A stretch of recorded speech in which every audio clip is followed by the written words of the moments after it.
आप देखिए रेड्डी का तो अस्तित्व खत्म हो गया धीरे धीरे, केसीआर का पता नहीं, सत्ता तो दूर की बात है। तो क्या वो चीजें यहां पर भी देखने को बिहार में मिलेगी, ये सबसे बड़ा सवाल है। लेकिन जहां तक अपोजिशन की बात है, अपोजिशन ने एसआईआर के मुद्दे पर जिस तरीके से सत्तारूढ़ दल को तो घेरा, साथ ही चुनाव आयोग पर सवाल खड़े किए और बाकायदा इसको लेकर जो नेता विपक्ष हैं राहुल गांधी, वो लगातार एक के बाद एक उन्होंने प्रेस कॉन्फ्रेंस की। पहले कई तरीके के उन्होंने बम फोड़ने की कोशिश की, चाहे हाइड्रोजन बम की संज्ञा दी गई हो या फिर दूसरे बम की कोशिश की गई हो। तो देखना होगा बिहार की जनता इन मुद्दों को कितना सीरियस लेती है। लेकिन सबसे बड़ा मुद्दा बिहार में है रोजगार और पलायन, इसको उठाने की कोशिश प्रशांत किशोर ने भी की है, बाकी अपोजिशन पार्टियों ने भी कोशिश की है। लेकिन सत्ता पक्ष की तरफ से कहा गया है कि जब से नीतीश ने सत्ता संभाली है बिहार की, तब से विकास की राह पर बिहार दिखाई देता हुआ नजर आ रहा है। लेकिन ये तो वक्त तय करेगा कि बिहार में इस बार क्या कुछ रहने वाला है, क्योंकि चुनाव बेहद खास है।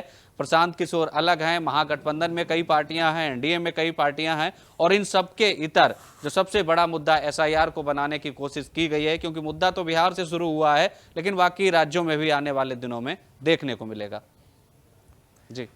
जी रानू, इस चुनाव में ओपोजिशन की तरफ से एक मुद्दा जो खासा दिलचस्प बना हुआ है, क्योंकि 2015 का जब चुनाव हुआ था तो उस समय भी आरक्षण का मुद्दा जो लालू प्रसाद यादव ने अपने झोले में डाल दिया था, और किस तरह से एक तरफ लालू प्रसाद यादव जीते थे और नीतीश उनके सहयोगी थे। लेकिन इस चुनाव में जातिवाद का मुद्दा जो ओपोजिशन उठा रहा है वो काफी गंभीर मुद्दा है, कि जातिवाद का मुद्दा है और रिजर्वेशन को बढ़ाने की जो बात की जा रही है राहुल गांधी कर रहे हैं और सारी ओपोजिशन पार्टीज कर रही है। तो इससे क्या लगता है कि बिहार चुनाव का जो ये मुद्दा है, अगर यहां पर सक्सेसफुल होता है तो देश के बाकी राज्यों में भी इस मुद्दे के साथ ओपोजिशन पार्टीज आएगी?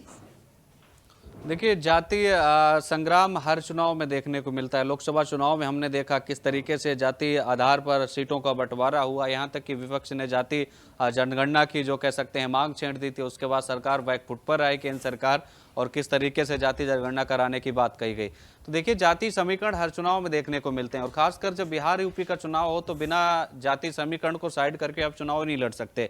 यह तो सत्य है, ये तो कहीं किसी से छिपा नहीं। जहां तक बिहार विधानसभा चुनाव की बात है तो पूरा समीकरण ही जाति आधार पर बिठाया गया है, और उसी आधार पर सभी राजनीतिक दल अपने अपने पार्टियों के कैंडिडेट तय करेंगे। सीटें देखी जाएंगी कहां पर किस जाति का सबसे ज्यादा वर्चस्व है। न तो सत्ता पक्ष देखेगा कहां पर हमने कितना विकास किया, ना अपोजिशन देखेगा। देखी जाएगी तो सिर्फ जाति और जाति आधारित पर ही सीटों का बंटवारा होगा, इसमें कोई दो राय नहीं है। चाहे आरजेडी की बात हो, जेडीयू की बात हो, बीजेपी की बात हो, या कांग्रेस या फिर बाकी राजनीतिक दलों की बात हो।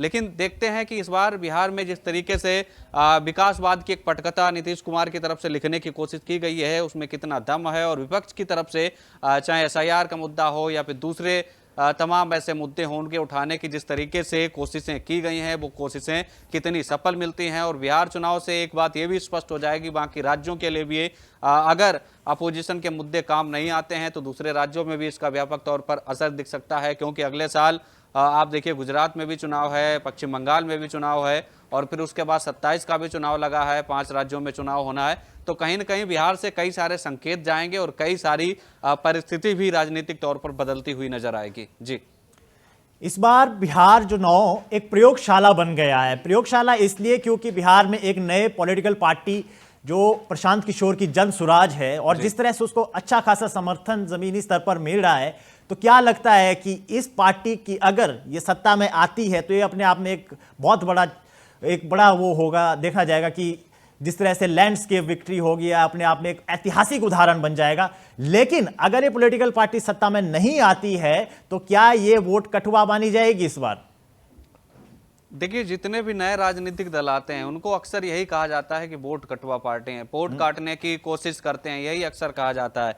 लेकिन जहां तक प्रशांत किशोर का सवाल है तो देखिए, प्रशांत किशोर की स्ट्रेटजी का लोहा कई राजनीतिक दल मान चुके हैं। साल 2012 में उन्होंने राजनीतिक करियर की अपनी शुरुआत की थी गुजरात में, और नरेंद्र मोदी को मुख्यमंत्री चौथी बार उनको मुख्यमंत्री बनाया था। लेकिन जब 14 में लोकसभा चुनाव की बात आई तो भारतीय जनता पार्टी ने, खासकर प्रधानमंत्री नरेंद्र मोदी ने, पूरी स्ट्रेटजी की जिम्मेदारी प्रशांत किशोर को सौंप दी, और आईपैक जो संगठन उनका था हैदराबाद में जिसका मुख्यालय, उसके सहारे उन्होंने जिस तरीके से रणनीति बनाई, चुनावी कैंपेन तैयार किए। 14 में प्रधानमंत्री नरेंद्र मोदी देश की सत्ता में विराजे, 15 में नीतीश कुमार का टेंडर लिया, उनको चुनाव जितवाया।